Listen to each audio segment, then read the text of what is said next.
Warren, this question is also based on something you said more recently, so I can't guarantee it's going to be any easier. You recently noted that you prefer share repurchases over dividends as a means for returning capital to shareholders should Berkshire's cash balances continue to rise and hit the $150 billion threshold you noted as being difficult to defend to shareholders at last year's annual meeting. While I understand the rationale for not establishing a regular dividend, a one-time special dividend could be a useful option for returning a larger chunk of Berkshire's excess capital to shareholders without the implied promise to keep paying a regular dividend forever. The drawback with the special dividend, though, is that it would lead to an immediate decline in book value and book value per share, whereas a larger share repurchase effort, while depressing book value, would reduce Berkshire's share count, limiting the impact on book value per share. If we do happen to get a few years out and Berkshire does hit that $150 billion threshold because valuations continue to be too high, both for acquisitions and for the repurchase of company stock, would you consider a one-time special dividend as a means for returning capital to shareholders? Well, if we thought we couldn't use capital effectively, we would try to figure out the most effective way of returning capital to shareholders. And you could, I would have probably, I think it'd be unlikely we'd do it by a special dividend. I think it'd be more likely we'd do it by a repurchase if the repurchase didn't result in us paying a price above intrinsic value per share. We're never going to do anything that we think is harmful to continuing shareholders. So if we think the stock is intrinsically worth X, and we would have to pay some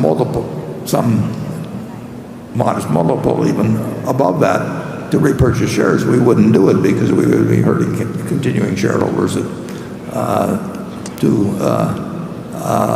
the benefit of the people who are getting out. But we will try and do whatever makes the most sense, but not with the idea that we have to do something every day because we simply can't find something that day. We had a vote, as you know, I don't know, a few years back on whether people wanted the dividend, and the B shares, so we're not talking my shares or Charlie's or anything, but the B shares voted 47-1 against it. So I think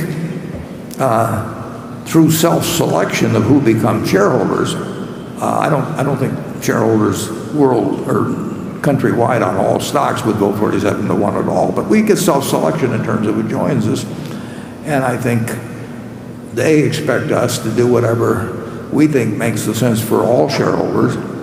And obviously, if we really thought we never could use the money effectively in the business, we should get it out one way or another.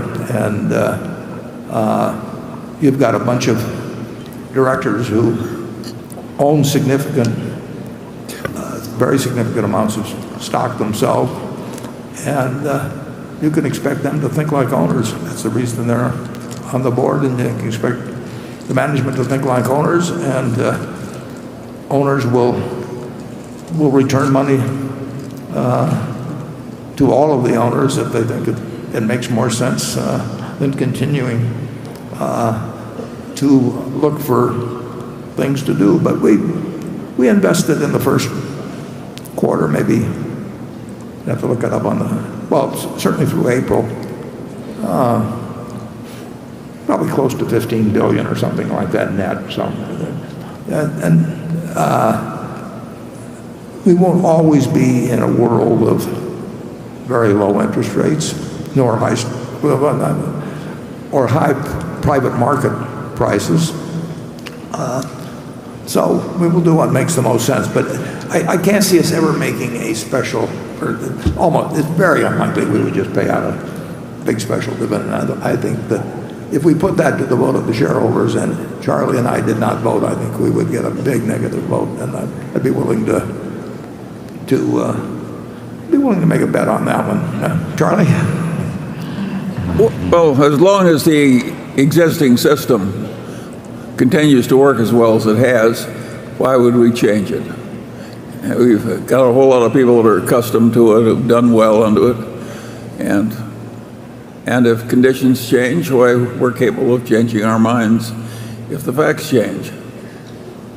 Yeah, and we've done that several times. Yes. Yeah. Although I must say it's a little hard. It always brings me back to earth. Okay.